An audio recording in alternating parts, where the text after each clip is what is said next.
Hello friends जय जगन्नाथ मु मिलू पुणी थर स्वागत करुँच मिलू ज्योति लाइफस्टाइल को मुझे नहीं आसी पुणी गोटे नुआ मिनी ब्लॉग आज आम आसी पहुँची जाइए ओडिशार द्वितीय श्रीक्षेत्र में जोटा कि मयूरभंज जिला बारिपदा अवस्थित श्री जय जगन्नाथ टेम्पल।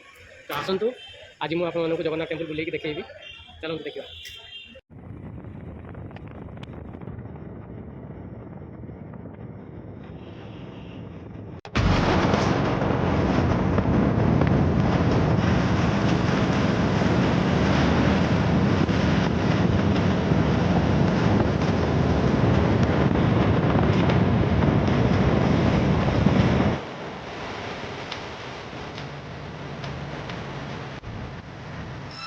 पचार ना पुरी आउ केते बाट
तो फाइनली आम आसिक पहुंची जाइए बारिपदार द्वितीय श्रीक्षेत्र में।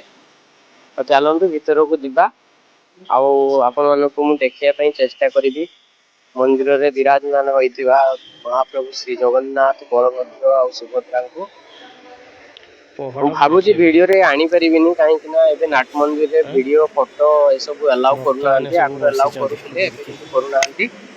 तो जहाँ भी हो मु मंदिर चारि पाखर परिवेश केमती सब रही मंदिर कि भाव में नुआ आउे बना जाइए रिपेयरिंग से सब मु देखी आपण मैंने मो सहित जोड़ी रुहतु वीडियो शेष पर्यंत। आ मु कही रखी जो मैंने बारिपदारे नुहति मयूरभंज नुहति जेबे भी मयूरभंज को आसबे द्वितीय श्रीक्षेत्र जगन्नाथ मंदिर को बुलायापी केबे भी भूलेनि। बहुत सुंदर जगह आउ जो मैंने पूरी जाइए भी जगह को दर्शन कर भीड़ जो से मैंने मु तो कहि बारिपदारे आसिकी निश्चय भाव जगह को दर्शन कर जातु आराम से पूरा भीड़ नथिबो आराम से देखा करी जाई परिबे। देखते ये लक्ष्मी नारायण मंदिर दिन पाखापाखि गोटे रु 1:30 हो गला लक्ष्मी नारायण मंदिर में बसिकी भक्त मैंने सब प्रसाद सेवन कर देखिपे। आ प्रसाद ये 50 टकर प्रसाद मु जानी नी जानी घर को भी नहीं जाती आम जिते आसिक प्रसाद भी सरी आसला तो आम भाग्य भी गोटे प्रसाद आमको मिलगला ठाकुर को आशीर्वाद दो।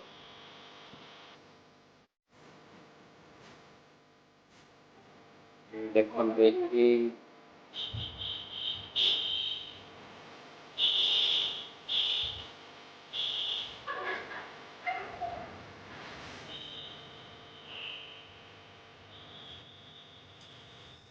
चतुर्भुज महाराज विराजमान होती चतुर्भुज महाराज मंदिर चारि पाखरे सबु देवता मानकर गोटे गोटे छोट छोट मंदिर होती।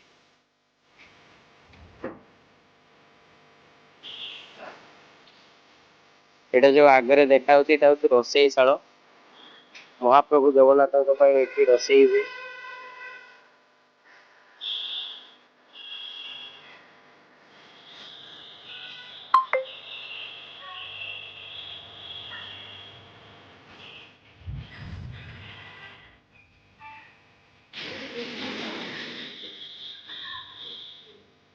ये हूँ रोसईशाल महाप्रभुंकर प्रसाद ये रेडी हुए तैयारी हुए।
ଦେଖିପାରୁଥିବେ ଏଠି ବିରାଜମାନ ହେଇଛନ୍ତି ହରଗୌରୀ, ପ୍ରଭୁ ଭୋଳାନାଥ ଏବଂ ଗୌରୀ ମା।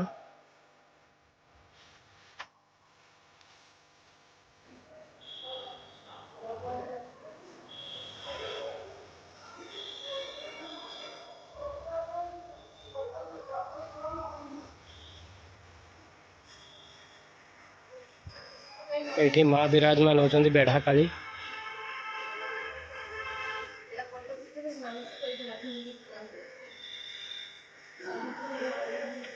କଣ ଏଇଟା? ଏଇଟା କୋଉ ଗଛ? ଏଇଟା ହେଉଛି ବଟ ବୃକ୍ଷ। ମାନସିକ ପାଇଁ ରାନ୍ଧନ୍ତି, ଯାହା ମାନସିକ ରଖନ୍ତି ରାନ୍ଧନ୍ତି, ମାନସିକ ରଖିକି